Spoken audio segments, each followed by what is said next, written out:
Logan Paul promised a game where you can make money doing nothing. However, this genre of game has a very dark truth, and Logan may have just made the biggest mistake of his career: starting a Ponzi scheme. It's 2021. The world is recovering from lockdown. Stimulus checks are lining the pockets of every American, and the crypto world is hot shit. The prices of Bored Apes, CryptoPunks, and all kinds of NFTs are skyrocketing to the point that Jimmy Fallon is awkwardly discussing his NFT collection on his chat show. This is my ape. Yours. By year end, the values of NFTs have plummeted, and a key sector in this industry was play-to-earn games. Generally, video games are played purely for pleasure, for the ability to spend a few hours a week with the boys, collectively avoiding our responsibilities in life. And in order to experience these games, we pay console manufacturers and gaming companies like Sony and Activision a little bit of money. As NFTs and cryptocurrencies were gaining more traction, some developers decided to send gaming and crypto on a date. The result?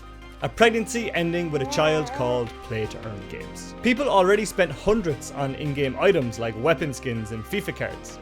Imagine a world where you're getting paid to game. Surely that would be the next big thing. And it was. Play-to-earn games like Axie Infinity and Decentraland were popping up everywhere. And this led to one of the biggest creators deciding to get in on the action to get a piece of the pie. When Logan announced CryptoZoo on his podcast in August 2021, I've been working on my own NFT project. he was at the height of his career after fighting Floyd Mayweather. And this was going to be his next big project, his big push into the crypto and NFT space. Turns out this was a bigger mistake than your younger sibling. CryptoZoo was a game that revolved around the buying, breeding and trading of digital animals called NFTs. Players had to purchase a cryptocurrency token called ZOO to participate in the game. With their ZOO tokens, players could buy NFT egg tokens, which they could then hatch to obtain animals.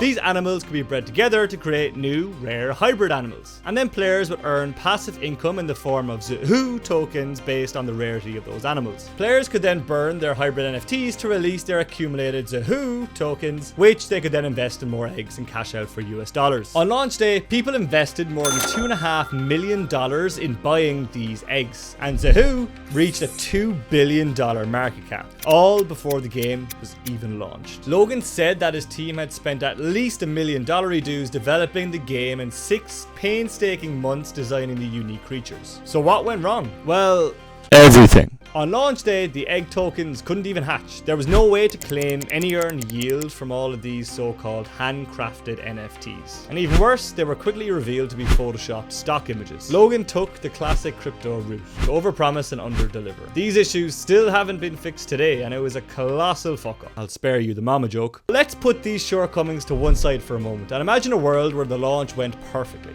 How would this project have played out? Because this is where things get really interesting. Play-to-earn games like CryptoZoo operate like a self-contained market, with players acting as buyers and sellers and winners and losers. Players buy into the market trying to make a return on their initial investment. In CryptoZoo's case, players were buying ZOO coin with real money, with the intention to start playing to earn more money than they invested. Here's the problem. These kinds of markets are zero-sum. The total amount of resources in a game is constant, meaning that any gain made by one player must be offset by an equal loss in other players. By design, somebody makes money and somebody loses money. When players are earning from this game, it's at the expense of another player who paid to join afterwards. In economics, this is known as the greater fool scam, a situation where a person can make more money providing they can find a greater fool who will pay a higher price than they did. Because of Logan Paul's influence, this is exactly what would have happened with CryptoZoo if Logan actually developed the game. We saw the same thing happen with Axie Infinity, a game similar to CryptoZoo. Players bought and bred creatures called Axies by using the underlying cryptocurrency of the game called Small Love Potions. In its peak in 2021,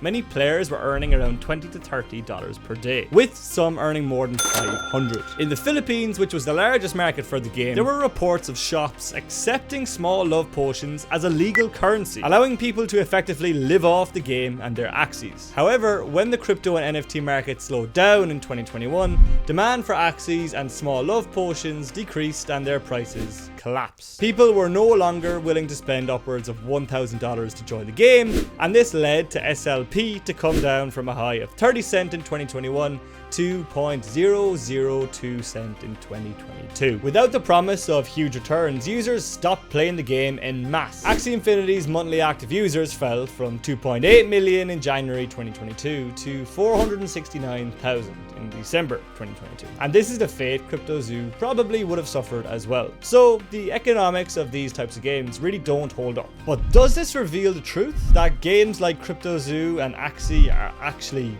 Ponzi schemes? Well, that all depends on whether or not players enjoy playing the game. The term Ponzi scheme gets thrown around an awful lot, and a lot of people don't actually know what it means. It's a fraudulent investing scam which generates returns for earlier investors by taking money from later investors. Does this sound familiar? Ultimately, to determine if CryptoZoo was a Ponzi scheme will depend on whether it is an investment or a game. Players who are buying into the game are generating returns from earlier players by inflating asset prices. This only works if at least 50% of the players are playing for pure enjoyment, as they will lose money over a big enough time horizon. If more than 50% of the game's players are treating this as an investment as opposed to a game, then by definition the game is a Ponzi scheme. Do we really think more than 50% of players would have played CryptoZoo purely for fun? Well, based on the sentiment towards Axie Infinity, it seems very unlikely. Not until the majority of people play the game for the game itself will it be sustainable and not considered a Ponzi scheme. But this raises the final question.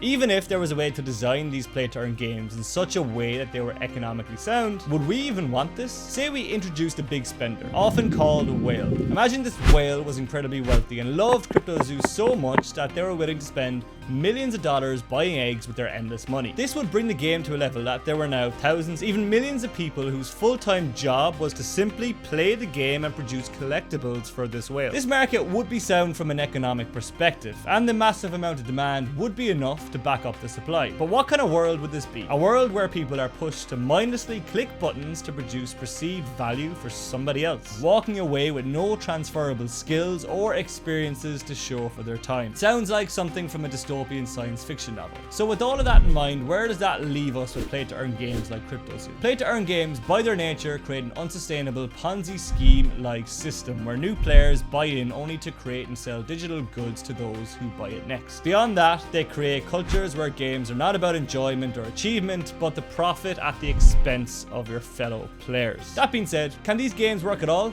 Yes, but there's only one way they can. They have to be made fun to play. As long as there are players who shift their mindset from how can I use this game to make money to this is a fun game I'm willing to spend money on, then these types of games can work. The thing is, play-to-earn games aren't the only concept trying to redefine an industry. Mr. Beast Burger is trying to do this in the fast food industry. And unlike play-to-earn games, it's doing so very successfully. So successfully that Mr. Beast Burger is quickly becoming McDonald's worst nightmare. Click here to check out why.